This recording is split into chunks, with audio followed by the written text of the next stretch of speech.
ಸಿರಿ ನ್ಯೂಸ್ಗೆ ಸ್ವಾಗತ. ನಾನು ಅಮೃತಾ ಶ್ರೀಕಂಠ. ವಿಶ್ವವಿಖ್ಯಾತ ಮೈಸೂರು ದಸರಾ ಮಹೋತ್ಸವದ ಹಿನ್ನೆಲೆಯಲ್ಲಿ ಮೈಸೂರು ಜಿಲ್ಲೆ ಹುಣಸೂರು ತಾಲೂಕಿನ ವೀರನಹೊಸಳ್ಳಿಯಲ್ಲಿ ಗಜ ಪಯಣಕ್ಕೆ ಚಾಲನೆ ದೊರೆತಿದೆ. ವೀರನಹೊಸಳ್ಳಿ ಗ್ರಾಮದಲ್ಲಿರುವ ಶ್ರೀ ಆಂಜನೇಯ ಸ್ವಾಮಿ ದೇಗುಲದ ಮುಂಭಾಗದಲ್ಲಿ ನಡೆದ ಸಮಾರಂಭದಲ್ಲಿ ಈ ಬಾರಿಯ ದಸರಾ ಮಹೋತ್ಸವದ ಗಜ ಪಯಣಕ್ಕೆ ಚಾಲನೆ ದೊರೆತಿದ್ದು ಗಜಪಡೆಗೆ ಸಾಂಪ್ರದಾಯಿಕ ಪೂಜೆಯನ್ನ ಸಲ್ಲಿಸಲಾಯಿತು. ಅಭಿಮನ್ಯು ನೇತೃತ್ವದ ಆನೆಗಳ ತಂಡಕ್ಕೆ ಗಣ್ಯರು ಬೇವು ಬೆಲ್ಲವನ್ನ ತಿನ್ನಿಸಿ ಶುಭ ಕೋರಿದ್ದಾರೆ. ಕಾರ್ಯಕ್ರಮದಲ್ಲಿ ಸಂಸದ ಪ್ರತಾಪ್ ಸಿಂಹ, ಶಾಸಕ ಎಚ್ಪಿ ಮಂಜುನಾಥ್, ಜಿಲ್ಲಾಧಿಕಾರಿ doctor Bagadi Gautam, SP R Chetan, mayor Sunanda Palanetra, DCF Karikalan ಹಾಗೂ ವಿವಿಧ ನಿಗಮ ಮಂಡಳಿಗಳ ಅಧ್ಯಕ್ಷರು ಭಾಗಿಯಾಗಿದ್ದರು. ಕೊರೋನಾ ಮೂರನೇ ಅಲೆ ಅಪ್ಪಳಿಸಲಿದೆ ಎಂಬ ಭೀತಿಯ ನಡುವೆಯೇ ಸಾಂಪ್ರದಾಯಿಕ ದಸರಾ ಆಚರಣೆಗೆ ಇಂದು ಗಜಪಯಣದ ಮೂಲಕ ಮುನ್ನುಡಿಯನ್ನ ಬರೆಯಲಾಗಿದ್ದು, ಜಂಬೂ ಸವಾರಿಯ ರೂವಾರಿ 56 ವರ್ಷದ ಅಭಿಮನ್ಯು ನೇತೃತ್ವದ ದಸರಾ ಗಜಪಡೆ ಇಂದು ಮೈಸೂರಿಗೆ ಆಗಮಿಸಿವೆ. ಇನ್ನು ಇದೇ ಮೊದಲ ಬಾರಿಗೆ ಮೈಸೂರು ದಸರಾ ಮಹೋತ್ಸವಕ್ಕೆ 34 ವರ್ಷದ ಅಶ್ವತ್ಥಾಮ ಎಂಬ ಹೆಸರಿನ ಆನೆ ಕೂಡ ಆಗಮಿಸಿದ್ದು, ಇದರ ಜೊತೆಗೆ 58 ವರ್ಷದ ವಿಕ್ರಮ, 43 ವರ್ಷದ ಧನಂಜಯ, 44 ವರ್ಷದ ಕಾವೇರಿ, 48 ವರ್ಷದ ಚೈತ್ರ, 20 ವರ್ಷದ ಲಕ್ಷ್ಮಿ ಸೇರಿದಂತೆ ಮೊದಲಾದ ಆನೆಗಳು ಇಂದು ಮೈಸೂರಿಗೆ ಆಗಮಿಸಿವೆ.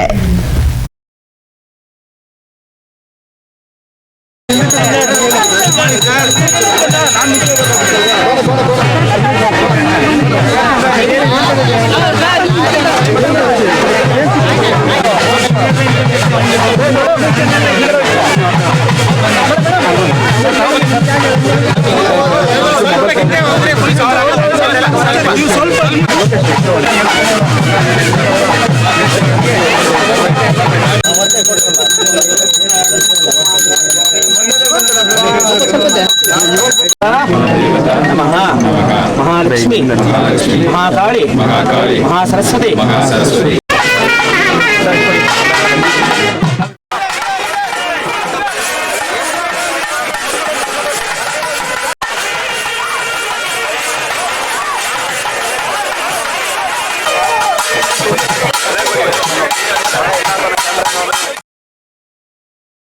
ಇನ್ನು ಮೈಸೂರಿನಲ್ಲಿ ದಸರಾ ಸಂಭ್ರಮ ಕಳೆಗಟ್ಟಲಾರಂಭಿಸಿದ್ದು, ಅರಮನೆ ನಗರಿ ಮೈಸೂರಿಗೆ ದಸರಾ ಗಜಪಡೆ ಬಂದಿಳಿದಿವೆ. ಅಶೋಕಪುರಂನಲ್ಲಿರುವ ಅರಣ್ಯ ಭವನಕ್ಕೆ ಅಭಿಮನ್ಯು ನೇತೃತ್ವದ ದಸರಾ ಗಜಪಡೆ ಆಗಮಿಸಿದ್ದು, ಅಲ್ಲೇ ವಿಶ್ರಾಂತಿಯನ್ನ ಪಡೆದುಕೊಳ್ತಾ ಇನ್ನು ಸೆಪ್ಟೆಂಬರ್ 16ರಂದು ದಸರಾ ಗಜಪಡೆ ಸಾಂಪ್ರದಾಯಿಕ ಪೂಜೆಯೊಂದಿಗೆ ಅರಮನೆ ಆವರಣಕ್ಕೆ ಪ್ರವೇಶಿಸಲಿವೆ.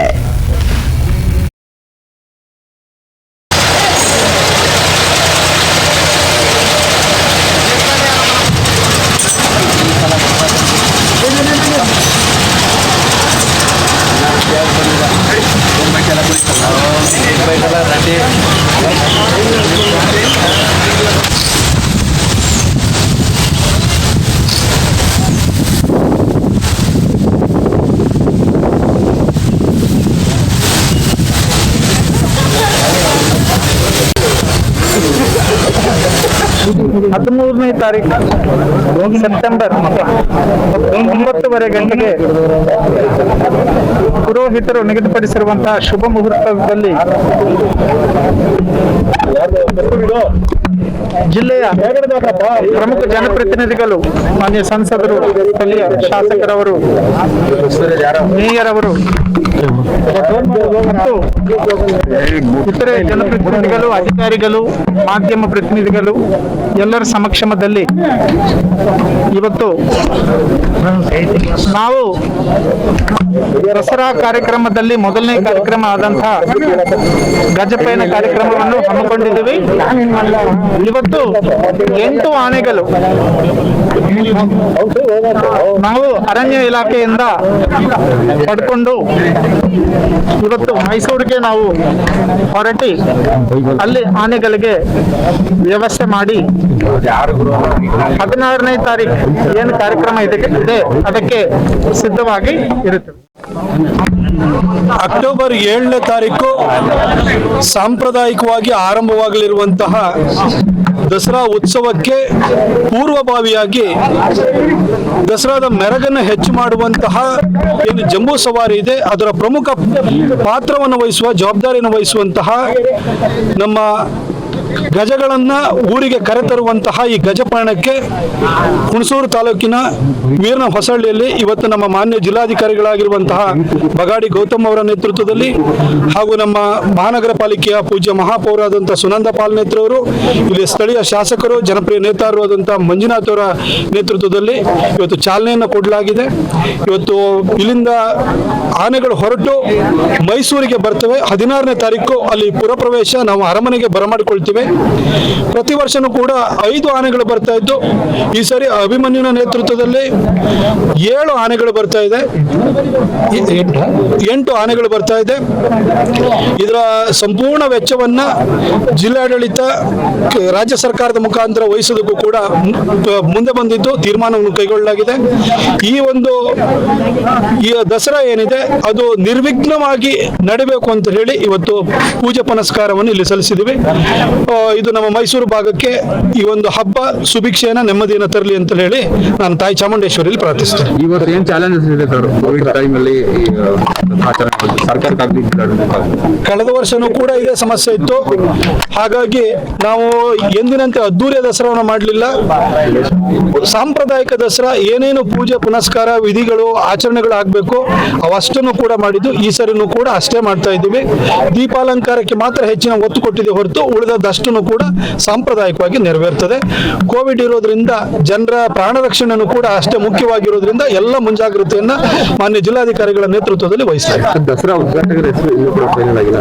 ಅದು ಮಾನ್ಯ ಮುಖ್ಯಮಂತ್ರಿಗಳಿಗೆ ಅದರ ಪರಮಾಧಿಕಾರವನ್ನು ಕೊಟ್ಟಿದ್ದೇವೆ, ಅಲ್ಲಿ ತೀರ್ಮಾನ ಆಗ್ತದೆ. ಉತ್ಸವಕ್ಕೆ ನಾವು ಅರಣ್ಯ ಇಲಾಖೆ ವತಿಯಿಂದ 8 ಆನೆಗಳು ವಿವಿಧ ಶಿಬಿರಗಳಿಂದ ನಾವು ಈಗ ಕರ್ಕೊಂಡು ಬರ್ತಾ ಇದ್ದೀವಿ. ಈ 8 ಆನೆಗಳು ಬಂದೀಪುರದಿಂದ 2 ಆನೆಗಳು, ಮತಿಕೋಡಿಂದ 3, ದೆನ್ ದುಬಾರೆ ಕ್ಯಾಂಪ್ ಇಂದ 3 ಆನೆಗಳು, ಒಟ್ಟು 8 ಆನೆಗಳು ನಾವು ಈಗ ಕರ್ಕೊಂಡು ಬರ್ತಾ ಇದ್ದೀವಿ. ಇವತ್ತು ಕಜೆ ಪೂಜೆ ಆಗಿದೆ. ಇಲ್ಲಿಂದ ಆನೆಗಳು ನಾವು ನಮ್ಮ ಆರಣ್ಯ ಭವನಕ್ಕೆ ಹೋಗುತ್ತೆ. ಸೊ 13, 14, 15 3 ದಿನಗಳ ಆರಣ್ಯ ಭವನಲ್ಲಿ ಆನೆಗಳು ನಾವು ವಾಸ ಮಾಡ್ತೀವಿ. ದೆನ್ 16ನೇ ತಾರೀಕು ಬೆಳಿಗ್ಗೆ 6:15 6:45 ನಮ್ಮ ಸಂಪ್ರದಾಯವಾಗಿ ನಮ್ಮ ಡಿಪಾರ್ಟ್ಮೆಂಟ್ ಅಲ್ಲಿ ಒಂದು ಪೂಜೆ ಆಗುತ್ತೆ. ಅದು ಮಾಡಿಕೊಂಡು ಕಾಲ್ನಡಿಗೆಯಾಗಿ ಆನೆಗಳನ್ನು ನಾವು ಕರ್ಕೊಂಡು ಜಯಮಾರ್ತಾಂಡ ಗೇಟ್ಗೆ ಹೋಗ್ಬೇಕಂತ ಪ್ಲಾನ್ ಮಾಡ್ತಾ ಇದೀವಿ.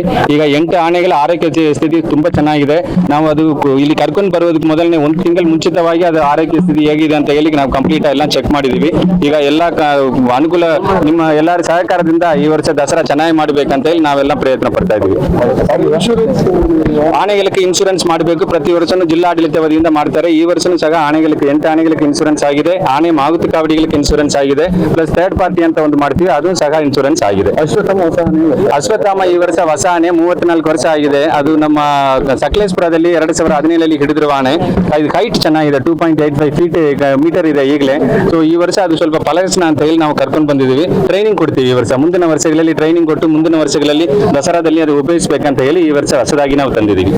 ಕೋವಿಡ್ ಟೆಸ್ಟ್ ಈಗ ಆನೆಗಳಿಗೆ ಕೋವಿಡ್ ಟೆಸ್ಟ್ ಮಾಡಬೇಕಂತ ಮ್ಯಾಂಡೇಟರಿ ಎಲ್ಲಿ ಇಲ್ಲ, ಮಾಡಬೇಕಂತ ಇಲ್ಲ. ಬಿಕಾಸ್ ನಮ್ಮ ದೇಶದಲ್ಲಿ ಇದು ತನಕ ಆನೆಗಳಿಗೆ ಕೋವಿಡ್ ಬಂದಿರೋದು ಎಲ್ಲಿ ರಿಪೋರ್ಟ್ ಆಗಿಲ್ಲ.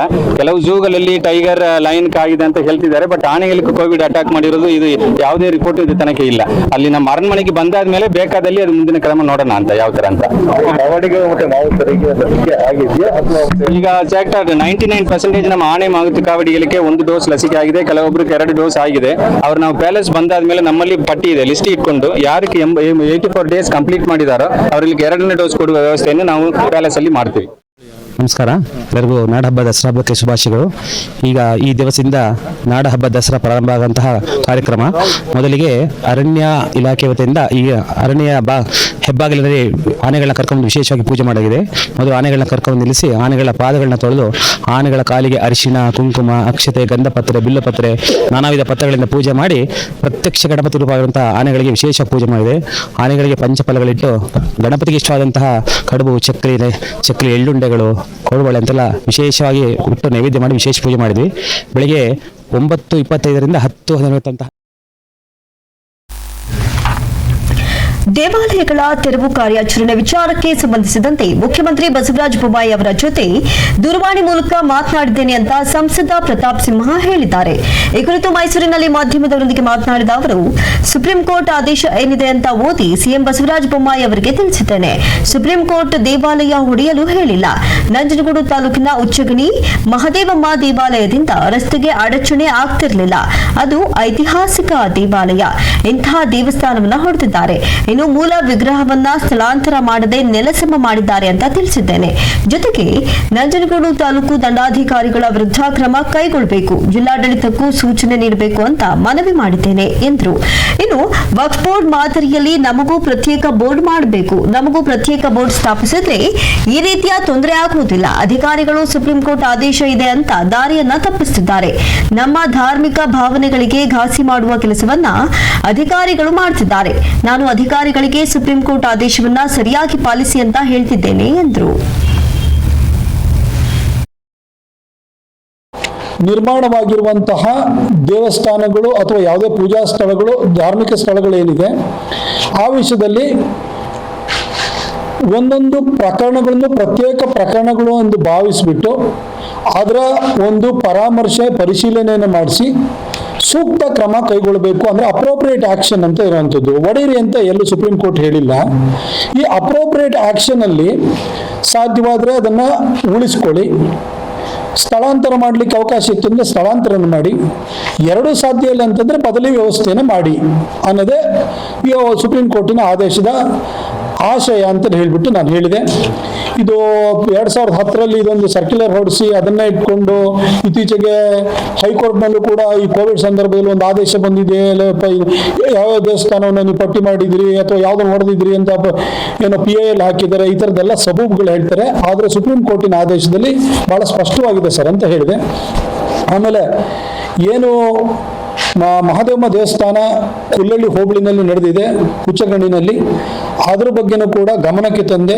ಅದು ರಸ್ತೆಗೆ ಯಾವುದೇ ರೀತಿಯಲ್ಲೂ ಅಡಚಣೆ ಆಗ್ತಿರಲಿಲ್ಲ. ರಸ್ತೆ ಅಲೈನ್ಮೆಂಟ್ ನೋಡಿದ್ರೆ ರಸ್ತೆ ಸ್ಟ್ರೈಟಾಗಿ ಹೋಗ್ತಿದೆ, ಅದು ಒಳಭಾಗಕ್ಕೆ ಇರುವಂಥದ್ದು. ಈ ರೀತಿ ಅಲ್ಲಿ ವೀರಗಲ್ಲುಗಳಿದೆ, ಅದಕ್ಕೆ ಐತಿಹಾಸಿಕ ಹಿನ್ನೆಲೆ ಇದೆ. ಅಲ್ಲಿರುವ ಏನು ಕಟ್ಟಡಕ್ಕೆ ಎಷ್ಟು ವರ್ಷ ಆಗಿದೆ ನನಗೆ ಗೊತ್ತಿಲ್ಲ, ಆದರೆ ವೀರಗಲ್ಲುಗಳಿಗೆ ಅವೇನು ಸ್ವಾತಂತ್ರ್ಯ ಬಂದ ನಂತರ ಬರೆದಿರುವಂಥದ್ದಲ್ಲ, ಬ್ರಿಟಿಷರು ಬರೋದಕ್ಕಿಂತ ಮೊದಲೇ ಬರೆದಿರುವಂಥದ್ದು. ಅವಕ್ಕೆಲ್ಲ 200, 300, 500 ವರ್ಷ ಇತಿಹಾಸ ಇರ್ಬೋದು. ಇಂತಹ ಒಂದು ದೇವಸ್ಥಾನವನ್ನು ಏಕಾಏಕಿ ಬಂದು ಅಲ್ಲಿನ ತಾಲೂಕಿನ ದಂಡಾಧಿಕಾರಿಗಳು, ಅಲ್ಲಿನ ಏನು ಕೆಲವರು ಬಂದು ನಿಮ್ಮ ಮೇಲೆ ಏನಾದರೂ ಅಡಚಣೆ ಮಾಡ್ತೀವಿ ಅಂತ ಹೇಳಿದ್ರೆ ಕ್ರಿಮಿನಲ್ ಕೇಸ್ ಹಾಕ್ತೀವಿ, ಈ ಥರದ್ದೆಲ್ಲ ಧಮಕಿಯ ಮಾತನಾಡಿಬಿಟ್ಟು ಮೂಲ ವಿಗ್ರಹಗಳನ್ನು ಇರುವ ಸಂದರ್ಭದಲ್ಲಿ ಅದು ನಿಲ್ಲುವುದಕ್ಕೆ ಸೂಕ್ತ ಸ್ಥಳವನ್ನು ಗುರುತಿಸಿ ಅದನ್ನು ಸ್ಥಳಾಂತರವನ್ನು ಮಾಡದಲ್ಲಿ ಏಕಾಏಕಿ JCB ತಂದಿರುವಂಥದ್ದು ಇದು ನಮಗೆ ಬಹಳ ನೋವು ತಂದಿದೆ ಅಂತ ಹೇಳ್ಬಿಟ್ಟು ಮುಖ್ಯಮಂತ್ರಿಗಳಿಗೆ ನಾನು ಮನವರಿಕೆ ಮಾಡಿಕೊಟ್ಟೆ. ಆಮೇಲೆ ಪ್ರತಿ ದೇವಸ್ಥಾನಗಳಿಗೂ ಕೂಡ ಅದ್ರ ಬಗ್ಗೆ ಒಂದು ಏನು ಪರಿಶೀಲನೆ ನಡೆಸದಲೇ ಅದಕ್ಕೆ ಬದಲಿ ವ್ಯವಸ್ಥೆನ ಮಾಡ್ದಲೇ ಯಾವುದನ್ನು ಈ ಥರ ಹಿಂಗೆ ಏಕಾಏಕಿ ನೆಲಸಮ ಮಾಡ್ತಿರೋದು ಸರಿಯಲ್ಲ ಅಂತ ಹೇಳಿದೆ ಮುಖ್ಯಮಂತ್ರಿಗಳು. ಇದೆಲ್ಲ ವಿಚಾರಗಳು ನನ್ನ ಗಮನಕ್ಕೆ ಬಂದಿದೆ. ತಕ್ಷಣಕ್ಕೆ ನಂಜನಗೂಡು ದಂಡಾಧಿಕಾರಿಗಳು ಯಾವ ರೀತಿ ಏಕಾಏಕಿಯಾಗಿ ಈ ಥರ ಏನು ಹೋಗಿ ನೆಲಸಮವನ್ನು ಮಾಡಿದ್ದಾರೆ ಅವರ ವಿರುದ್ಧ ಕ್ರಮ ಕೈಗೊಳ್ಳಬೇಕು ಅಂತ ಕೇಳಿಕೊಂಡೆ. ಜಿಲ್ಲಾಡಳಿತಕ್ಕೂ ಕೂಡ ಸೂಚನೆಯನ್ನು ಕೊಡಬೇಕು ಅಂತ ಕೇಳಿಕೊಂಡೆ. ಇದು ರಾಜ್ಯಕ್ಕೆ ಅನ್ವಯವಾಗುವ ರೀತಿಯಲ್ಲಿ ಹೊಸದಾಗಿ ಪಟ್ಟಿಯನ್ನು ತಯಾರು. ಮುಖ್ಯಮಂತ್ರಿಗಳು ಈ ವಿಚಾರಕ್ಕೆ ಸ್ಪಂದಿಸಿದ್ದಾರೆ. ನನಗೆ ಉಳಿದವರ ಸಹಕಾರ ಬೇಡ, ನಮ್ಮ ಭಾವನೆಗಳಿಗೆ ಸ್ಪಂದಿಸುವಂತಹ ಮುಖ್ಯಮಂತ್ರಿ ಇದ್ದಾರೆ. ನಾನು ರಾಜಕಾರಣ ಮಾಡಲು ಬಿಜೆಪಿಗೆ ಬಂದಿಲ್ಲ, ನಾನು RSS ಹಿನ್ನೆಲೆಯಿಂದ ಬಂದವನು. MP ಆದವನಿಗೆ ಇಡೀ ದೇಶವೇ ಕಾರ್ಯಕ್ಷೇತ್ರ, ಒಂದು ಕ್ಷೇತ್ರಕ್ಕೆ ಸೀಮಿತ ಎಂಬುದು ಬೇಡ ಅಂತ ಶಾಸಕ ಹರ್ಷವರ್ಧನ್ಗೆ ಸಂಸದ ಪ್ರತಾಪ್ ಸಿಂಹ ತಿರುಗೇಟನ್ನ ನೀಡಿದ್ರು. ಯಾವುದೋ ವ್ಯಕ್ತಿಗಳ ಬಗ್ಗೆ ವ್ಯಕ್ತಿಗಳನ್ನ ಅಲ್ಲ. ಈಗ ನೋಡಿ, ನಾನೊಬ್ಬ ಈ ದೇಶದ ನೆಲ ಜಲವನ್ನ, ಇಲ್ಲಿನ ಸಂಸ್ಕೃತಿಯನ್ನ, ಇಲ್ಲಿನ ದೇವತೆಗಳನ್ನ ಗೌರವಿಸುವಂತಹ ಒಬ್ಬ ವ್ಯಕ್ತಿಯಾಗಿ ಮಾತನಾಡ್ತಿದ್ದೀನಿ. ನಾನು ಬರೀ ಮೈಸೂರು ಸಂಸದರಾಗಿ ಮಾತಾಡ್ತೀನಿ ಅಂತ ತಿಳ್ಕೊಬೇಡಿ. ನನಗೆ ಈ ರಾಜಕಾರಣ ಇದೆಲ್ಲ ಇದು ಓಟಿಗೋಸ್ಕರ ನಾನು ರಾಜಕೀಯ ಕ್ಷೇತ್ರಕ್ಕೆ ಬಂದಿರೋನಲ್ಲ. ನನ್ಗೆ ಓಟ್ ಮುಖ್ಯ ಅಲ್ಲ. ನನಗೆ ಜನರ ಭಾವನೆಗಳಿಗೆ ನಾವು ಬೆಲೆ ಕೊಡಬೇಕು, ಜನರ ಭಾವನೆಗಳಿಗೆ ಘಾಸಿ ಆಗದಂಗೆ ನೋಡ್ಕೊಳ್ಬೇಕು, ಒಂದು ಸೌಹಾರ್ದಯುತವಾದಂತಹ ಸಮಾಜವನ್ನು ಸೃಷ್ಟಿ ಮಾಡಬೇಕು. ಇದು ನಮ್ಮ ಕಲ್ಪನೆ. ಇದು ಯಾರಿಗೋ ಏನಕ್ಕೋ ಹೋಗ್ಬಿಟ್ಟು ನಾನು ಅದನ್ನ ಹೇಳಿಕೆಯನ್ನು ಕೊಡೋದಕ್ಕೆ ಯಾರಿಗೋ ಆ ಕ್ಷೇತ್ರ ಈ ಕ್ಷೇತ್ರ ಅಲ್ಲ, ಇಡೀ ನಮ್ಮ ಭಾರತ ಏನಿದೆಲ್ಲ ಇದೇ ನಮ್ಮ ಕಾರ್ಯಕ್ಷೇತ್ರ. ಇಲ್ಲಿ ಎಲ್ಲ ಯಾವುದೇ ವಿಚಾರ ಆಗಿರ್ಬೋದು, ಅನ್ಯಾಯ ಆದಾಗ, ಜನರ ಭಾವನೆಗಳಿಗೆ ಘಾಸಿ ಆದಾಗ ಅದ್ರ ಬಗ್ಗೆ ಧ್ವನಿ ಎತ್ತುವಂತಹ, ಸರ್ಕಾರಕ್ಕೆ ಮನವರಿಕೆ ಮಾಡಿಕೊಡುವಂತಹ ಪ್ರಯತ್ನವನ್ನು ನಾವು ಮಾಡಲೇಬೇಕು.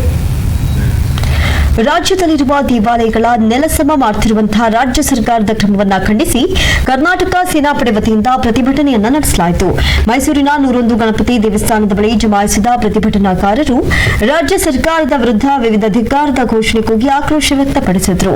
ಈ ವೇಳೆ ಮಾತನಾಡಿದಂತಹ ಪ್ರತಿಭಟನಾಕಾರರು ಹಿಂದೂ ದೇವಾಲಯವನ್ನ ಕೆಡವಲು ಹೊರಟಿರುವುದು ಅತ್ಯಂತ ನೋವಿನ ಸಂಗತಿ. ಇದನ್ನ ರಾಜ್ಯದ ಜನತೆ ಖಂಡಿತ ಕ್ಷಮಿಸುವುದಿಲ್ಲ. ಇದು ಹೀಗೆಯೇ ಮುಂದುವರೆದರೆ ಮುಂದಿನ ದಿನಗಳಲ್ಲಿ ಉಗ್ರ ಹೋರಾಟ ನಡೆಸಲಾಗುತ್ತೆ ಅಂತ ಎಚ್ಚರಿಕೆಯನ್ನ ನೀಡಿದರು.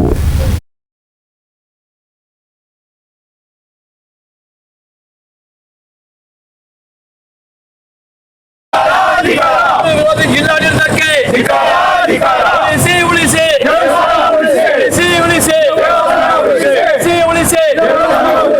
ಹಿಂದೂ ಧರ್ಮದ ಭಾವನೆಗಳಿಗೆ ತಕ್ಕಂತೆ ರಾಜ್ಯ ಸರ್ಕಾರಕ್ಕೆ, ದೇವಾಲಯಗಳನ್ನು ಕೆಡುತ್ತಿರುವ ರಾಜ್ಯ ಸರ್ಕಾರಕ್ಕೆ, ದೇವಾಲಯಗಳನ್ನು ಕೆಡವುತ್ತಿರುವ ರಾಜ್ಯ ಸರ್ಕಾರಕ್ಕೆ, ಜಿಲ್ಲಾಡಳಿತಕ್ಕೆ, ಜಿಲ್ಲಾಧಿಕಾರಿಗಳಿಗೆ. ಮೈಸೂರು ಜಿಲ್ಲಾಡಳಿತ ಏಕಾಏಕಿ ದೇವಸ್ಥಾನಗಳನ್ನ ಒಡೆದು ಹಾಕ್ತಾ ಇರುವುದನ್ನು ಖಂಡಿಸಿ ಗಡಿ ಜಿಲ್ಲೆ ಚಾಮರಾಜನಗರದಲ್ಲಿ ಕನ್ನಡಪರ ಹೋರಾಟಗಾರರು ಪ್ರತಿಭಟನೆಯನ್ನ ನಡೆಸಿದರು. ಚಾಮರಾಜನಗರದ ಚಾಮರಾಜೇಶ್ವರ ದೇವಸ್ಥಾನದ ಮುಂಭಾಗ ಜಮಾಯಿಸಿದ ಕನ್ನಡಪರ ಹೋರಾಟಗಾರರು ರಾಜ್ಯ ಸರ್ಕಾರ ಹಾಗೂ ಮೈಸೂರು ಜಿಲ್ಲಾಡಳಿತದ ವಿರುದ್ಧ ಧಿಕ್ಕಾರ ಕೂಗಿ ಆಕ್ರೋಶ ವ್ಯಕ್ತಪಡಿಸಿದರು. ಈ ವೇಳೆ ಮಾತನಾಡಿದ ಕರ್ನಾಟಕ ಸೇನಾಪಡೆ ಅಧ್ಯಕ್ಷ ಚಾರಂ ಶ್ರೀನಿವಾಸಗೌಡ ಅವರು, ದೇವಸ್ಥಾನಗಳನ್ನ ಏಕಾಏಕಿ ಒಡೆದು ಹಾಕಲು ನಿಮಗೆ ಯಾರು ಅಧಿಕಾರ ಕೊಟ್ಟರು? ನಮ್ಮ ಸಂಸ್ಕೃತಿ ದೇವಸ್ಥಾನ ಒಡೆಯುವುದಿಲ್ಲ. ಇದೇ ರೀತಿ ದೇವಸ್ಥಾನ ಒಡೆಯುವ ಚಾಳಿಯನ್ನ ಅನುಸರಿಸಿದ್ರೆ ರಾಜ್ಯಾದ್ಯಂತ ಉಗ್ರ ಪ್ರತಿಭಟನೆ ನಡೆಸಲಾಗುತ್ತೆ ಅಂತ ಎಚ್ಚರಿಕೆಯನ್ನ ನೀಡಿದರು. ಮೈಸೂರಿನಲ್ಲಿ ಮೈಸೂರು ಜಿಲ್ಲಾಡಳಿತ ಏಕಾಏಕಿ ನುಗ್ಗಿ ದೇವಸ್ಥಾನಗಳನ್ನು ಧ್ವಂಸ ಮಾಡಿದೆ. ಯಾರು ಅಧಿಕಾರ ಕೊಟ್ಟರು ನಿಮ್ಗೆ? ಧ್ವಂಸ ಮಾಡುವುದು ನಮ್ಮ ಸಂಸ್ಕೃತಿ ಅಲ್ಲ. ನಮ್ಮ ಭಾರತೀಯ ಸಂಸ್ಕೃತಿ ಶಾಂತಿ ಸೌಹಾರ್ದತೆ ಸಂಸ್ಕೃತಿ. ಧ್ವಂಸ ಮಾಡೋರು ಬೇರೆ ದೇಶದವರು. ನಾಚಿಕೆ ಆಗಲ್ವಾ ನಿಮ್ಗೆ? ಯಾವ ಮಾನದಂಡದಲ್ಲಿ ಬಂದು ಧ್ವಂಸ ಮಾಡ್ತಾ ಇದ್ದಾರೆ? ಸುಪ್ರೀಂ ಕೋರ್ಟ್ ತೀರ್ಪು ಅವೈಜ್ಞಾನಿಕವಾದಂತ ತೀರ್ಪು. ನಮ್ಮ ದೇಶದಲ್ಲಿ ಪ್ರತಿಯೊಬ್ಬರಿಗೂ ಧಾರ್ಮಿಕ ಹಕ್ಕಿದೆ. ದೇವಸ್ಥಾನಗಳಿರ್ಬೋದು, ಮಸೀದಿಗಳಿರ್ಬೋದು, ಚರ್ಚ್ಗಳಿರ್ಬೋದು, ಆ ಜನ ಹೋಗಿ ಅಲ್ಲಿ ಪ್ರಾರ್ಥನೆ ಮಾಡ್ತಾರೆ. ನೀವು ಏಕಾಏಕಿ ಯಾರ ಅಪ್ಪಣೆನೂ ಇಲ್ಲದೆ ನೇರವಾಗಿ ಒಂದು ದೇವಸ್ಥಾನ ಧ್ವಂಸ ಮಾಡಿರ್ಬೇಕಂತ ಅತ್ಯಂತ ಖಂಡನೀಯ. ಮೈಸೂರು ಜಿಲ್ಲಾಧಿಕಾರಿಗಳೇ, ಯಾರು ನಿಮ್ಗೆ ಅನುಮತಿ ಕೊಟ್ಟು? ಏನ್ ಆಟ ಆಡ್ತಾ ಇದಾರ ಬಂದಲ್ಲಿ ಕುತ್ಕೊಂಡು? ನೀವು ಏನ್ ಇಷ್ಟ ಬಂದಾಗ ನೀವ್ ಏನ್ ಬೇಕಾದ್ರೂ ಮಾಡ್ಕೋಬಹುದು? ನಿಮ್ಮನ್ನ ಯಾರು ಕೇಳಲ್ಲ ತಿಳ್ಕೊಂಡಿದ್ದೀರಾ? ರಾಜ್ಯ ಸರ್ಕಾರಕ್ಕೆ ನಾಚಿಕೆ ಆಗಬೇಕು. ಯಾವ ಮಾನದಂಡದಲ್ಲಿ ನೀವು ಸರ್ಕಾರವನ್ನು ಹಿಡ್ಕೊಂಡಿದ್ದೀರಾ? ಯಾವ ಮಾನದಂಡದಲ್ಲಿ ನೀವು ಸರ್ಕಾರ ರಚನೆ ಮಾಡಿದ್ರಿ? ಅದಕ್ಕೆ ಚ್ಯುತಿ ತಗೊಂಡ್ಬರ್ತಾ ಇದ್ದೀರಿ. ನಿಜವಾಗ್ಲೂ ರಾಜ್ಯ ಸರ್ಕಾರಕ್ಕೆ ಮಾನ ಮರ್ಯಾದೆ ಇಲ್ಲ. ನಿಮ್ಗೆ ನಿಜವಾಗ್ಲೂ ಕನಿಷ್ಠ ಸೌಜನ್ಯ ಗೌರವ ಇದ್ದಿದ್ರೆ ಇಂಥ ಕ್ರಮ ಯಾವುದೇ ಕಾರಣಕ್ಕೂ ನಡೀತಿರ್ಲಿಲ್ಲ. ನಾನು ರಾಜ್ಯ ಸರ್ಕಾರಕ್ಕೆ ಮತ್ತು ಮೈಸೂರು ಜಿಲ್ಲಾಡಳಿತ ಮತ್ತು ಯಾವುದೇ ಜಿಲ್ಲೆ ಇರ್ಬೋದು, ಇನ್ ಮುಂದೆ ನೀವು ಯಾವುದೇ ದೇವಸ್ಥಾನ ಇರ್ಬೋದು, ಮಸೀದಿ ಇರ್ಬೋದು, ಮಂದಿರಗಳಿರ್ಬೋದು, ಚರ್ಚ್ ಇರ್ಬೋದು, ನೀವು ಮುಡ್ಕು ಅಂತಂದ್ರೆ ಜನ ತಂಗಿ ಅಂತ ಹೇಳ್ತಾರೆ. ಸಂಸದ ಪ್ರತಾಪ್ ಸಿಂಹ ಕೋಮುವಾದ ಬಿತ್ತನೆ ಮಾಡುವಂತಹ ಕೆಲಸವನ್ನ ಮಾಡ್ತಿದ್ದಾರೆ ಅಂತ ಕೆಪಿಸಿಸಿ ವಕ್ತಾರ ಎಂ ಲಕ್ಷ್ಮಣ್ ಕಿಡಿಕಾರಿದ್ದಾರೆ. ಮೈಸೂರು ಜಿಲ್ಲೆ ನಂಜನಗೂಡು ತಾಲೂಕಿನ ಹುಚ್ಚಗಣಿ ಗ್ರಾಮದಲ್ಲಿ ದೇವಸ್ಥಾನ ನೆಲಸಮ ವಿಚಾರಕ್ಕೆ ಸಂಬಂಧಿಸಿದಂತೆ ಮೈಸೂರಿನಲ್ಲಿ ಸುದ್ದಿಗೋಷ್ಠಿಯನ್ನು ನಡೆಸಿ ಮಾತನಾಡಿದ ಅವರು, ಇದರಲ್ಲಿ ಬಿಜೆಪಿಯವರ ಕೈವಾಡವಿದೆ. ಸ್ಥಳೀಯ ಶಾಸಕರು, ಲೋಕಸಭಾ ಸದಸ್ಯರು ಬಿಜೆಪಿಯವರೇ ಆಗುತ್ತಾರೆ. ಜಿಲ್ಲಾಡಳಿತ ಕೂಡ ನಿಮ್ಮ ಕೈಯಲ್ಲೇ ಇದೆ. ಅವರ ಕಣ್ಣನ್ನ ತಪ್ಪಿಸಿ ದೇವಸ್ಥಾನವನ್ನು ಹೊಡೆಯಲು ಹೇಗೆ ಸಾಧ್ಯ ಅಂತ ಪ್ರಶ್ನಿಸಿದ ಅವರು, ಜಿಲ್ಲಾಡಳಿತ 93 ಧಾರ್ಮಿಕ ಸ್ಥಳಗಳನ್ನ ತೆರವುಗೊಳಿಸಲು ಅನುಮತಿಯನ್ನ ಗುರುತಿಸಿದೆ. ಇನ್ನು ಮುಖ್ಯಮಂತ್ರಿ ಜೊತೆ ಮಾತನಾಡಿದ್ದೀನಿ, ಇದನ್ನ ರಿವ್ಯೂ ಮಾಡುವುದಾಗಿ ಹೇಳಿದ್ದಾರೆ. ಸುಪ್ರೀಂ ಕೋರ್ಟ್ ಆದೇಶಕ್ಕೆ ವಿರುದ್ಧವಾಗಿ ಹೇಗೆ ನಿಮ್ಮ ಸರ್ಕಾರ ಮಾಡಲು ಸಾಧ್ಯ? ಮುಸ್ಲಿಂ ಹೆಣ್ಣು ಮಕ್ಕಳ ಬಗ್ಗೆ ನೀವು ಕೇವಲವಾಗಿ ಮಾತನಾಡ್ತಿದ್ದೀರಿ. ಕೂಡಲೇ ಪೊಲೀಸರು ಅವರನ್ನ ಅರೆಸ್ಟ್ ಮಾಡಬೇಕು. ಸಂಸದ ಪ್ರತಾಪ್ ಸಿಂಹ ವಿರುದ್ಧ ಕಾನೂನಾತ್ಮಕ ಕ್ರಮ ಆಗಬೇಕು ಅಂತ ಆಗ್ರಹಿಸಿದ್ರು. ಹಿಂದೆ ಬಿಜೆಪಿಯವರ ಕೈವಾಡ ಇದೆ. ರಾಜ್ಯದಲ್ಲಿ ಬಿಜೆಪಿ ಸರ್ಕಾರ ಇದೆ. ನಂಜನಗೂಡು ಸ್ಥಳೀಯ ಶಾಸಕರು ಬಿಜೆಪಿಯವರೇ, ಲೋಕಸಭಾ ಸದಸ್ಯರು ಬಿಜೆಪಿಯವರೇ, ಜಿಲ್ಲಾಡಳಿತ ಅವ್ರ ಕೈಯಲ್ಲಿದೆ. ಅವರು ಕಣ್ಣು ತಪ್ಪಿಸಿ ದೇವಸ್ಥಾನ ಹೆಂಗ್ ಹೊಡಿಯಾಕ್ ಬರುತ್ತೆ? ಈಗಾಗಲೇ CLP ನಾಯಕರು ಮತ್ತೆ KPCC ಅಧ್ಯಕ್ಷರು ಖಡಾಖಂಡಿತವಾಗಿ ಇದನ್ನ ಖಂಡಿಸಿದ್ದಾರೆ. ಹಿಂದೂಗಳ ಭಾವನೆಯನ್ನ ಕೆರಳಿಸಿ ಅದ್ರ ಮೇಲೆ ರಾಜಕೀಯ ಮಾಡುವಂಥದಕ್ಕೆ ಬಿಜೆಪಿ ಹೊರಟಿರುವಂಥದ್ದು ಅಕ್ಷಮ್ಯ ಅಪರಾಧ. ನಾವು ಇದನ್ನ ಖಂಡಿಸ್ತೀವಿ. ಕೂಡಲೇ ಪರ್ಯಾಯದ ವ್ಯವಸ್ಥೆಯನ್ನು ಮಾಡಿ ದೇವಸ್ಥಾನ ಅಲ್ಲಿ ಜನರ ಭಾವನೆಗೆ ಮನದಟ್ಟಿಟ್ಕೊಂಡು ದೇವಸ್ಥಾನ ಕಟ್ಟಿಸ್ಕೊಡ್ಬೇಕು ಅಂತ ಕಾಂಗ್ರೆಸ್ ಪಕ್ಷ ಆಗ್ರಹಿಸುತ್ತೆ. ಈಗ ಜಿಲ್ಲಾಡಳಿತ ನಮಗೆ ಬಂದಿರೋ ಮಾಹಿತಿ ಪ್ರಕಾರ ಸುಮಾರು ಮೈಸೂರು ನಗರದ ವ್ಯಾಪ್ತಿನಲ್ಲಿ 93 ದೇವಸ್ಥಾನಗಳನ್ನು, ಮಸೀದಿ ಇರ್ಬೋದು, ಚರ್ಚ್ ಇರ್ಬೋದು, ಪ್ರತಿಮೆಗಳಿರ್ಬೋದು, ದೇವಸ್ಥಾನ ಒಟ್ಟು 93 ಕಡೆ ಹೊಡಿಬೇಕು ಅಂತ ಗುರುತಿಸುತ್ತಿರುವಂಥದ್ದು ನಮಗೆ ಗೊತ್ತಾಗಿದೆ. ಅದರಲ್ಲಿ 22 ದೇವಸ್ಥಾನಗಳಿಗೆ ಈಗ ಹೈಕೋರ್ಟ್ ಸ್ಟೇ ಕೊಟ್ಟಿದೆ. ಪ್ರತಾಪ್ ಸಿಂಹ ಅವರು ಒಬ್ಬ ಜವಾಬ್ದಾರಿಯುತ ಸಂಸದರಾಗಿ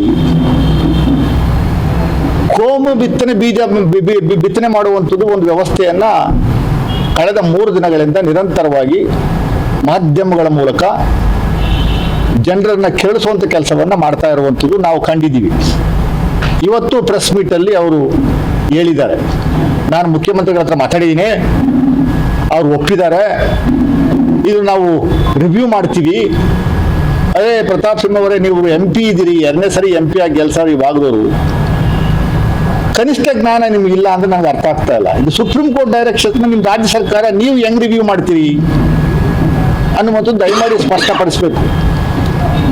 ಆಮೇಲೆ ನನ್ನ ಪತ್ರಿಕಾ ಹೇಳಿಕೆಯಲ್ಲಿ ನೀವು ನೇರವಾಗಿ ಮುಸ್ಲಿಂ ಸಮುದಾಯದ ಹೆಣ್ಣು ಮಕ್ಕಳನ್ನ ಬಹಳ ಕೀಳುವಾಗಿ ನೀವು ಮಾತಾಡಿದ್ದೀರಿ. ಮುಸ್ಲಿಂ ಸಮುದಾಯದ ಹೆಂಗಸರನ್ನ ಮುಸ್ಲಿಮ್ಸರು ಬುರ್ಕಾ ಹಾಕೊಂಡು ಭೋಗದ ವಸ್ತುವಾಗಿ ಉಪಯೋಗಿಸುವಂತ ಕೆಲಸವನ್ನ ಮಾಡ್ತಾ ಇದ್ದಾರೆ ಅನ್ನುವಂಥದ್ದು ನೇರವಾಗಿ ಆಪಾದನೆ ಮಾಡಿದ್ವಿ. ಈ ವಿಚಾರದಲ್ಲಿ ನಾವು ನಾಳೆ 10 ಮಾನ್ಯ ಜಿಲ್ಲಾಧಿಕಾರಿಗಳ ಜೊತೆ ಒಂದು ಅಪಾಯಿಂಟ್ಮೆಂಟ್ ತಗೊಂಡಿದ್ದೀವಿ, ಜಿಲ್ಲಾ ಕಾಂಗ್ರೆಸ್ ಮತ್ತು ಸಿಟಿ ಕಾಂಗ್ರೆಸ್.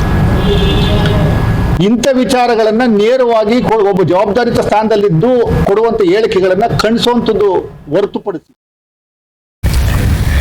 ಜನರು ಬಿಜೆಪಿ ಆಡಳಿತದಿಂದ ಭ್ರಮನಿರಸಗೊಂಡಿದ್ದಾರೆ ಅಂತ ವಿಧಾನ ಪರಿಷತ್ ಮಾಜಿ ಸಭಾಪತಿ ಸುದರ್ಶನ್ ಕಿಡಿಕಾರಿದ್ದಾರೆ. ಈ ಕುರಿತು ಮೈಸೂರಿನಲ್ಲಿ ಸುದ್ದಿಗೋಷ್ಠಿಯನ್ನು ನಡೆಸಿ ಮಾತನಾಡಿದ ಅವರು, ಕರ್ನಾಟಕ ಸೇರಿದಂತೆ 3 ರಾಜ್ಯಗಳಲ್ಲಿ ಮುಖ್ಯಮಂತ್ರಿಗಳನ್ನ ಬಿಜೆಪಿ ಬದಲಾವಣೆ ಮಾಡಿದೆ. ಮುಖ್ಯಮಂತ್ರಿ ಸ್ಥಾನ ಸಂವಿಧಾನಿಕ ಹುದ್ದೆ, ಹಾಗಾಗಿ ಇದು ಬಹಳ ಗಂಭೀರವಾದಂತಹ ವಿಚಾರ. ಇನ್ನು ಬಿಜೆಪಿ ಆಡಳಿತದ ವೈಫಲ್ಯಗಳನ್ನ ಮುಚ್ಚಿಡುವಂತಹ ಪ್ರಯತ್ನ ಇದು. ಕೋವಿಡ್-19 ಬೆಲೆ ಏರಿಕೆಯಿಂದಾಗಿ ಬಡವರು, ಮಧ್ಯಮ ವರ್ಗದ ಜನರು ತುಂಬಾ ಕಷ್ಟದಲ್ಲಿದ್ದಾರೆ. ಬೆಲೆ ಏರಿಕೆ ನಿಯಂತ್ರಣ ಮಾಡಲು ಸರ್ಕಾರದ ಕೈಲಿ ಆಗ್ತಾ ಇಲ್ಲ. ಇನ್ನು ನರೇಂದ್ರ ಮೋದಿಯವರ ಜನಪ್ರಿಯತೆ ಕಡಿಮೆಯಾಗಿದೆ. ಜನರ ಭಾವನೆ, ನಾಡಿ ಮಿಡಿತ ಅರ್ಥ ಮಾಡಿಕೊಂಡು ನೋಡೋದಾದ್ರೆ ಮೋದಿಯವರ ಜನಪ್ರಿಯತೆ ಇದೀಗ ಕಡಿಮೆಯಾಗಿದೆ. ಇದನ್ನ ಬೇರೆಡೆಗೆ ಸೆಳೆಯಲು ಬಿಜೆಪಿ ಆಡಳಿತದಲ್ಲಿರುವ ರಾಜ್ಯಗಳಲ್ಲಿ ಮುಖ್ಯಮಂತ್ರಿಗಳ ಬದಲಾವಣೆ ಮಾಡಿಸಿದೆ ಅಂತ ಕಿಡಿಕಾರಿದ್ರು. ಮತ್ತೊಂದು ಸಂವಿಧಾನ ಮಹತ್ವ ಇರತಕ್ಕಂಥ ಒಂದು ಸ್ಥಾನ ಆಗಿರೋದ್ರಿಂದ ಬಹಳ ಕಡಿಮೆ ಸಂದರ್ಭಗಳಲ್ಲೇ 3 ರಾಜ್ಯಗಳಲ್ಲೂ ಕೂಡ ಮುಖ್ಯಮಂತ್ರಿಗಳ ಬದಲಾವಣೆ ಅಂದ್ರೆ ಅದರ ಅರ್ಥ ಒಂದು ಗಮನಿಸಬೇಕಾಗತ್ತೆ. To divert the attention of the people ಅಂತ. ಕಾರಣ ಅವರ ಆಡಳಿತ ಮತ್ತು ಅಭಿವೃದ್ಧಿಯಲ್ಲಿ ಅವರು ತೆಗೆದುಕೊಂಡಿರ್ತಕ್ಕಂಥ ನಿರ್ಧಾರಗಳ ವೈಫಲ್ಯವನ್ನ ಬೇರೆ ಕಡೆ ಗಮನವನ್ನು ಹರಿಸಲಿಕ್ಕೋಸ್ಕರ, ಜನರ ಗಮನವನ್ನು ಬೇರೆ ಕಡೆ ಸೆಳೆಯೋದಕ್ಕೋಸ್ಕರ ಈ ಪ್ರಯತ್ನಗಳನ್ನ ಮಾಡಿದ್ದಾರೆ. ಅದರ ಜೊತೆಗೆ ಅವರ ಹೈಕಮಾಂಡಿನ ಶಕ್ತಿ ಪ್ರದರ್ಶನ ಕೂಡ ಆಗ್ಬೇಕಲ್ಲ ಎಲ್ಲ ಒಂದ್ ಕಡೆ, ಆ ಪ್ರಯತ್ನ ಕೂಡ ಇದೆ. ವಿಶೇಷವಾಗಿ ಆಂಟಿ ಇನ್ಕಂಬೆನ್ಸಿ ಫ್ಯಾಕ್ಟರ್ ಇದೆ ಇಡೀ ದೇಶದಲ್ಲಿ. ಕರ್ನಾಟಕದಲ್ಲಿ ಅಷ್ಟೇ ಅಲ್ಲ, ಬೇರೆ ಬೇರೆ ರಾಜ್ಯಗಳಲ್ಲೂ ಕೂಡ ಅವರ ಆಡಳಿತ ಮತ್ತು ವೈಫಲ್ಯಗಳ ಬಗ್ಗೆ ಅದು ಬಹಳ ದೊಡ್ಡ ಪ್ರಮಾಣದಲ್ಲಿ ಇವತ್ತು ಜನರು ಏನು ಅಪಾರವಾದಂತಹ ನಿರೀಕ್ಷೆಯಿಂದ ಬಿಜೆಪಿಗೆ ಮತವನ್ನ ಕೊಟ್ಟಿದ್ರು.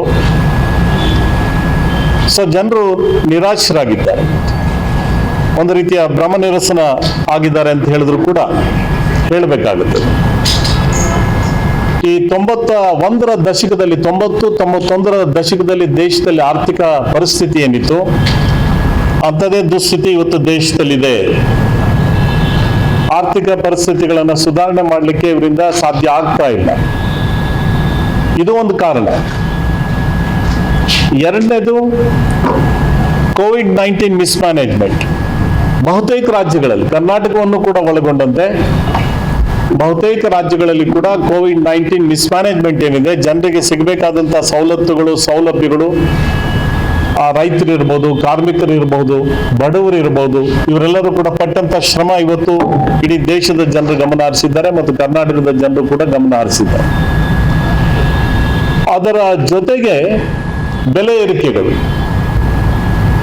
ಇವತ್ತು ಸಾಮಾನ್ಯವಾದಂಥ ಜನರಿಗೆ, ಬಡವರಿಗೆ, ಮಧ್ಯಮ ವರ್ಗದ ಜನರಿಗೂ ಕೂಡ ಅಪಾರವಾದಂಥ ಕಷ್ಟದಲ್ಲಿ ಜನರಿದ್ದಾರೆ ಇವತ್ತು. ಅದು ಡೀಸೆಲ್, ಪೆಟ್ರೋಲ್ ಬೆಲೆ ಏರಿಕೆ ಇರಬಹುದು, ಅಥವಾ ಗ್ಯಾಸ್ ಬೆಲೆ ಏರಿಕೆ ಇರಬಹುದು.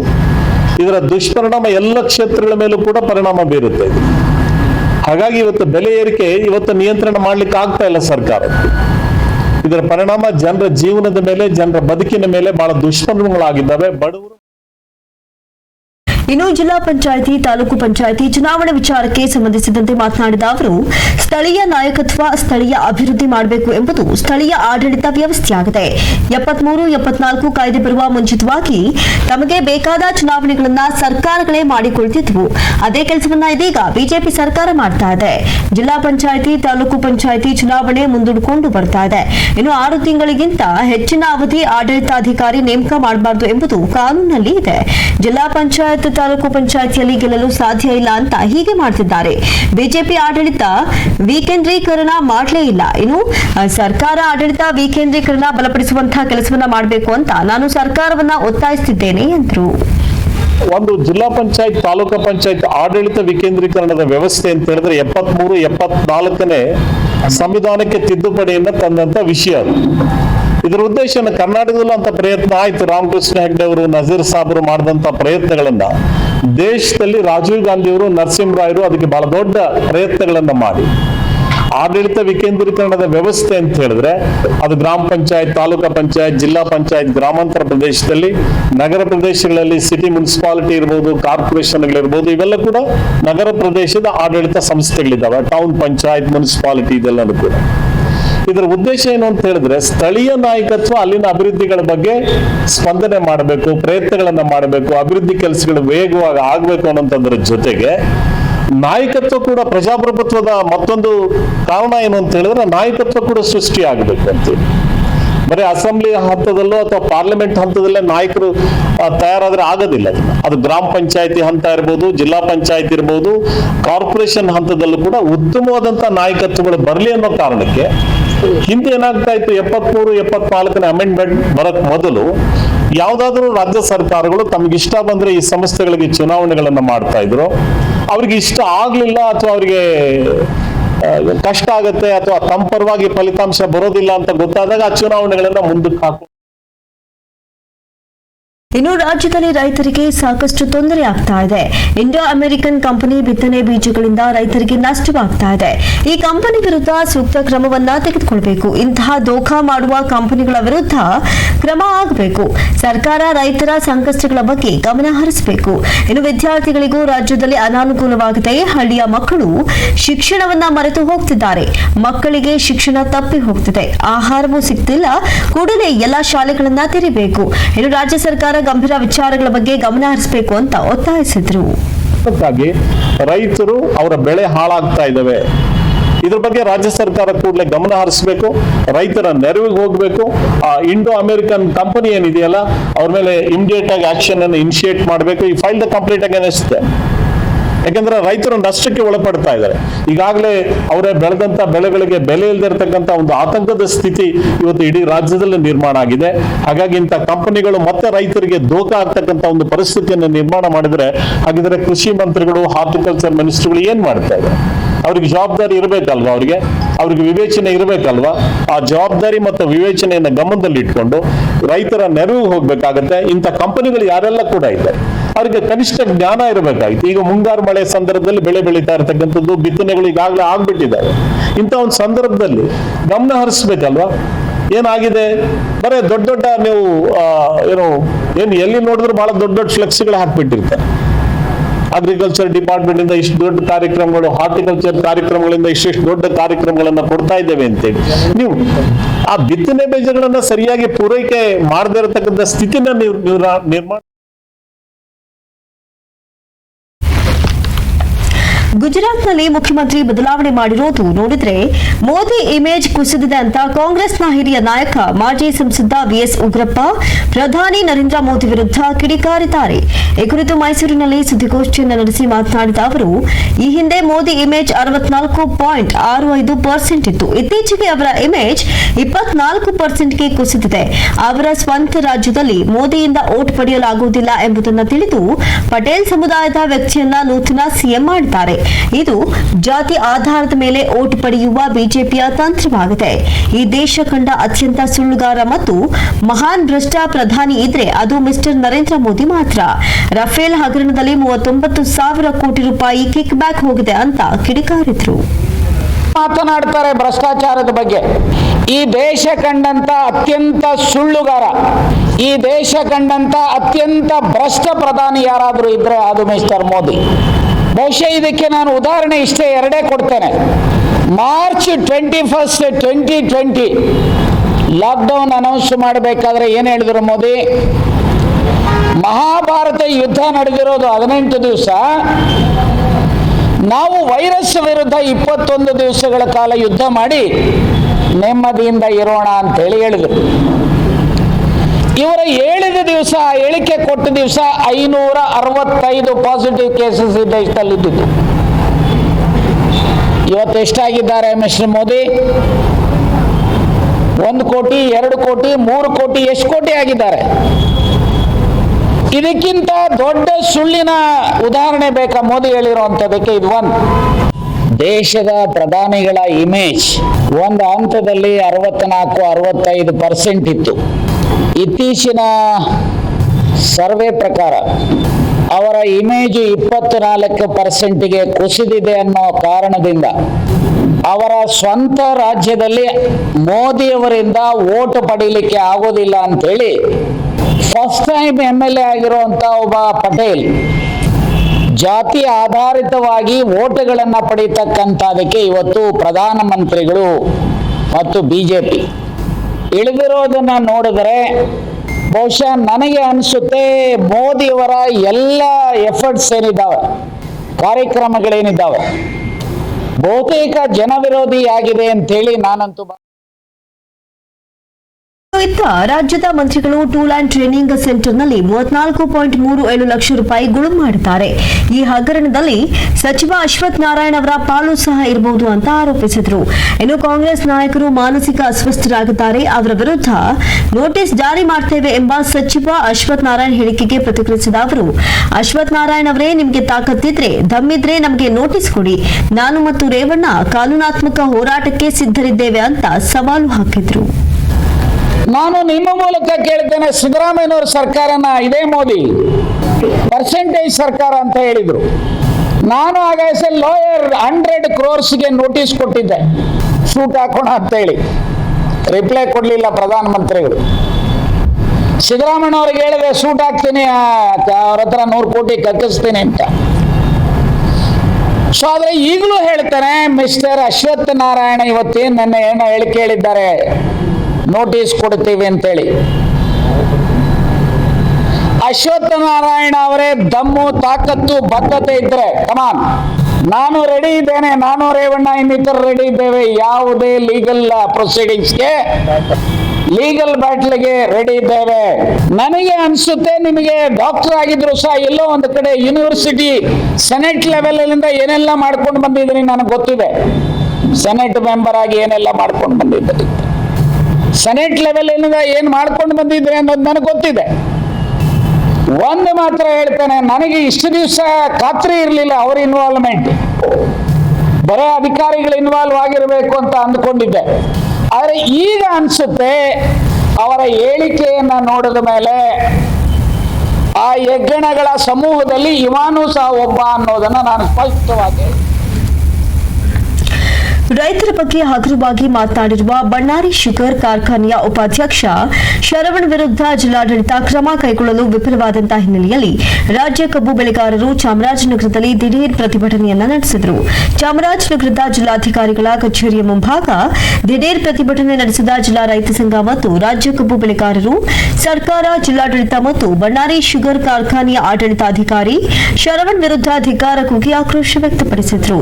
ಈ ವೇಳೆ ಮಾತನಾಡಿದ ರಾಜ್ಯ ಕಬ್ಬು ಬೆಳೆಗಾರರ ಸಂಘದ ರಾಜ್ಯ ಸಂಚಾಲಕ ಹಳ್ಳಿಕೆರೆ ಹುಂಡಿ ಭಾಗ್ಯರಾಜ್, ಬಳ್ಳಾರಿ ಶುಗರ್ ಕಾರ್ಖಾನೆಯ ಉಪಾಧ್ಯಕ್ಷ ಶರವಣನ್ ರೈತರು ಬಳ್ಳಾರಿ ಶುಗರ್ ಕಾರ್ಖಾನೆಯವರೊಂದಿಗೆ ಒಳ ಒಪ್ಪಂದ ಮಾಡಿಕೊಂಡಿದ್ದಾರೆ. ಈತನನ್ನ ಜಿಲ್ಲಾಡಳಿತ ಕೂಡಲೇ ಕರ್ನಾಟಕ ರಾಜ್ಯ ರೈತ ಗಡಿಯಿಂದ ಹೊರಗೆ ಕಳಿಸಬೇಕು ಅಂತ ಆಗ್ರಹಿಸಿದರು.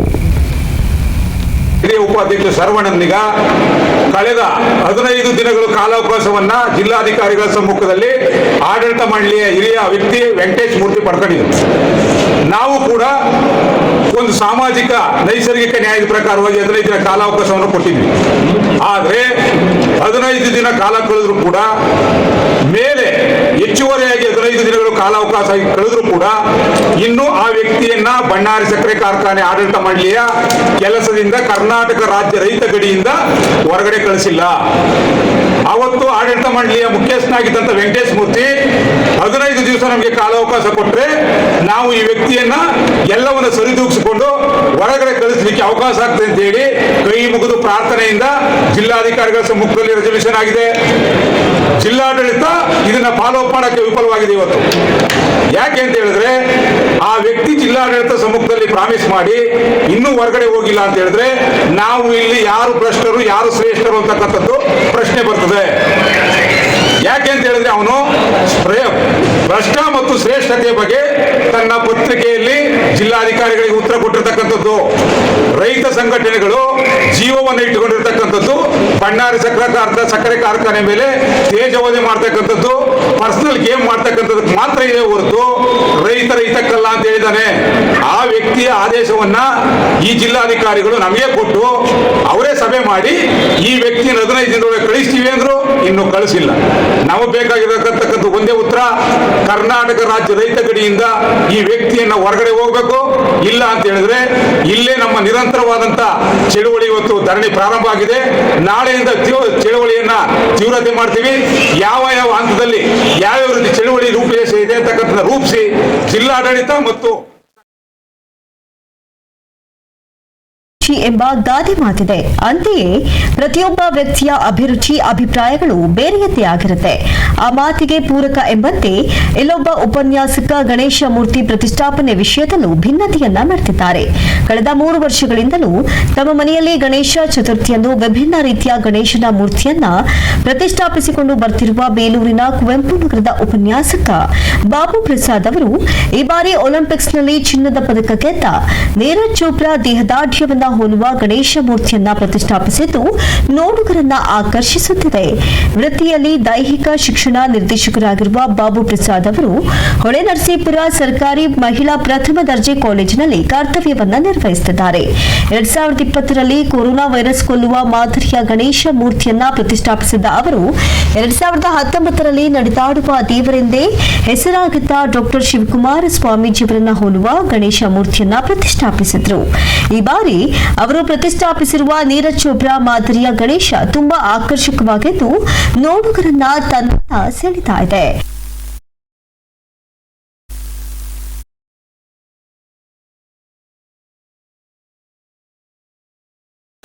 ಅವರು ಕೊಟ್ಟಿರುವಂತಹ ಸಾಧನೆಯನ್ನು ನೋಡಿ ಅವರಿಗೆ ಒಂದು ಗೌರವಪೂರ್ವಕ ಹೃದಯವನ್ನು ಸಲ್ಲಿಸಬೇಕಂತ ಹೇಳಿ ಅವರ ಮೂರ್ತಿಯನ್ನು ಮಾಡಿಸಿ ಪೂಜೆಯನ್ನು ಮಾಡಿಸಿದ್ದೆ. ನಾನು ಇನ್ನು ಇದೇ ರೀತಿ ನಾನು ಏನಕ್ಕೆ ಅಂದ್ರೆ ವರ್ಷ ಗಣೇಶನನ್ನ ಇಟ್ಟು ನಾನು ಯಾಕೆ ಪೂಜೆ ಮಾಡ್ತೀನಿ ಅಂದ್ರೆ ಗಣೇಶನ ಪ್ರತಿಷ್ಠಾಪನೆ ಮಾಡೋದೇ ಒಂದು ಉದ್ದೇಶ ಅಂದ್ರೆ ಅದರಿಂದ ಮೆಸೇಜ್ಗಳು ತುಂಬಾ ಹೋಗ್ಲಿ, ಅದು ಎಲ್ಲರಿಗೂ ಗೊತ್ತಾಗ್ಲಿ ಅಂತ ನಾನು ಈ ಒಂದು ಹವ್ಯಾಸವನ್ನು ನಾನು ಬೆಳೆಸ್ಕೊಂಡೆ. ಅವರು ಕೊಟ್ಟಿರುವಂತಹ ಸಾಧನೆಯನ್ನು ನೋಡಿ ಅವರಿಗೆ ಒಂದು ಗೌರವಪೂರ್ವಕ ಹೃದಯವನ್ನು ಸಲ್ಲಿಸಬೇಕಂತ ಹೇಳಿ ಅವರ ಮೂರ್ತಿಯನ್ನು ಮಾಡಿಸಿ ಪೂಜೆಯನ್ನು ಮಾಡಿಸಿದ್ದೆ. ನಾನು ಇನ್ನು ಇದೇ ರೀತಿ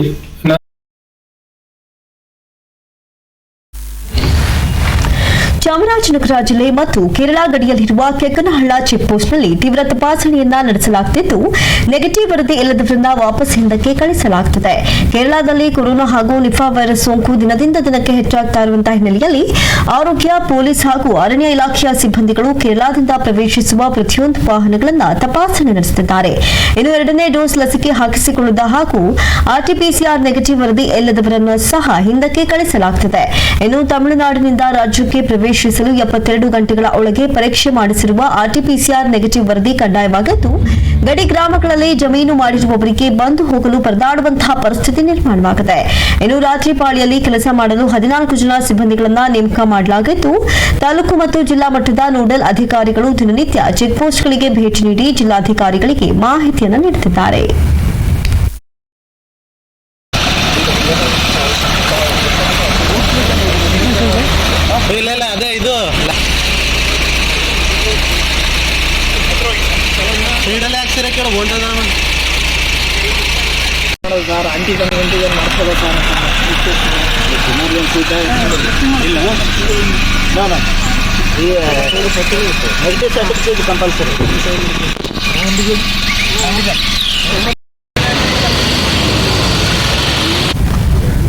ಗಡಿ ಜಿಲ್ಲೆ ಚಾಮರಾಜನಗರದ ಬಂಡೀಪುರ ಹಿಮವದ್ ಗೋಪಾಲಸ್ವಾಮಿ ಬೆಟ್ಟ ಹಾಗೂ ಬಿಳಿಗಿರಿ ರಂಗನ ಬೆಟ್ಟಕ್ಕೆ ಪ್ರವಾಸಿಗರ ದಂಡೆ ಹರಿದು ಬರುತ್ತದೆ.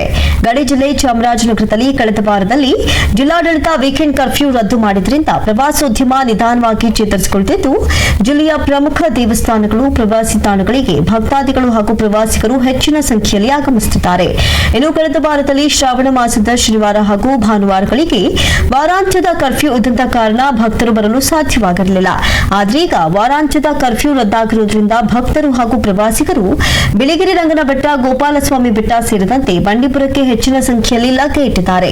ಈ ಹಿನ್ನೆಲೆಯಲ್ಲಿ ಬಂಡೀಪುರ ಸಫಾರಿ ಆದಾಯದಲ್ಲಿ ಭಾರೀನೇ ಏರಿಕೆಯಾಗ್ತಾ ಇದ್ದು ಕೊರೋನಾ ಕಡಿಮೆ ಆದರೆ ಮತ್ತಷ್ಟು ಆದಾಯ ಬರಲಿದೆ ಎನ್ನಲಾಗುತ್ತಿದೆ.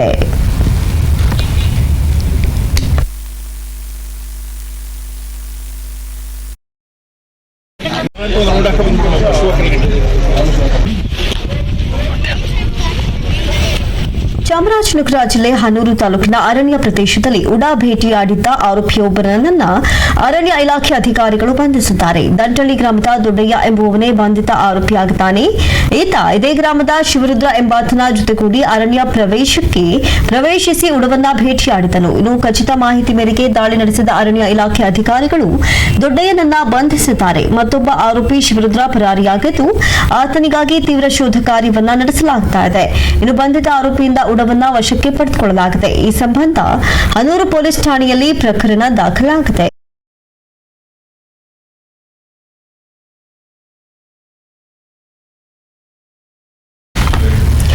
ರಸ್ತೆ ಅಪಘಾತದಲ್ಲಿ ಬೈಕ್ ಸವಾರ ಸ್ಥಳದಲ್ಲೇ ಮೃತಪಟ್ಟಿರುವ ಘಟನೆ ಚಾಮರಾಜನಗರ ಜಿಲ್ಲೆ ಹನೂರು ತಾಲೂಕಿನ ಮಲೆಮಹದೇಶ್ವರ ಬೆಟ್ಟದ ಪಾಲಾರ್ ಬಳಿ ನಡೆದಿದೆ. ತಾಲೂಕಿನ ವಡಕೆಹಳ್ಳ ಗ್ರಾಮದ ಮಂದರ ಎಂಬಾತನೇ ಅಪಘಾತದಲ್ಲಿ ಮೃತಪಟ್ಟ ದುರ್ದೈವಿಯಾಗಿದ್ದಾನೆ. ಪಾಲಾರ್ ಬಳಿ ತಮಿಳುನಾಡಿನಿಂದ ಬರ್ತಿದ್ದ ಟಾಟಾ ಸುಮೋಗೆ ಬೈಕ್ ಡಿಕ್ಕಿ ಹೊಡೆದಿದೆ. ಪರಿಣಾಮ ಈ ಅವಘಡ ಸಂಭವಿಸಿದ್ದು ಮಂದರ ಎಂಬುವವನು ಆಸ್ಪತ್ರೆಯಲ್ಲಿ ಅಸುನೀಗಿದ್ದಾನೆ. ಈ ಸಂಬಂಧ ಮಲೆಮಹದೇಶ್ವರ ಬೆಟ್ಟದ ಠಾಣೆಯಲ್ಲಿ ಪ್ರಕರಣ ದಾಖಲಾಗಿದ್ದು ಪೊಲೀಸರು ವಾಹನವನ್ನು ವಶಪಡಿಸಿಕೊಂಡಿದ್ದಾರೆ.